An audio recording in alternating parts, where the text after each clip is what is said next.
بسم الله الرحمن الرحيم. عما يتساءلون عن النبأ العظيم الذي هم فيه مختلفون كلا سيعلمون ثم كلا سيعلمون ألم نجعل الأرض مهادا والجبال أوتادا وخلقناكم أزواجا وجعلنا نومكم سباتا وجعلنا الليل لباسا وجعلنا النهار معاشا وبنينا فوقكم سبعا شدادا وجعلنا سراجا وهاجا وأنزلنا من المعصرات ماء ثجاجا لنخرج به حبا ونباتا وجنات ألفافا إن يوم الفصل كان ميقاتا يوم ينفخ في الصور فتأتون أفواجا وفتحت السماء فكانت أبوابا وسيرت الجبال فكانت سرابا إن جهنم كانت مرصادا للطاغين مآبا لابثين فيها أحقابا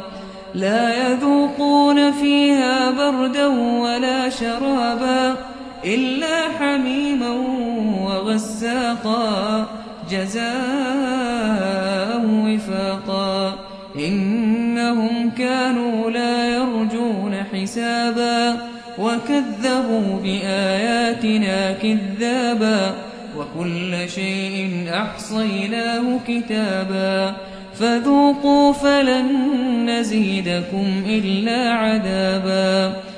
إن للمتقين مفازا حدائق وأعنابا وكواعب أترابا وكأسا دهاقا لا يسمعون فيها لغوا ولا كذابا جزاء من ربك عطاء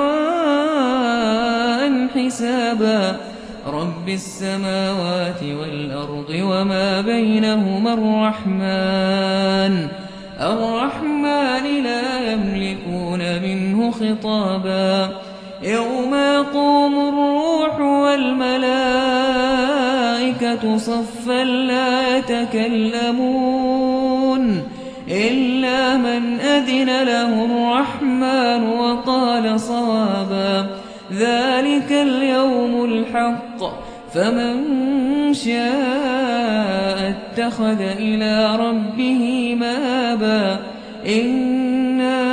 أنذرناكم عذابا قريبا يوم ينظر المرء ما قدمت يداه ويقول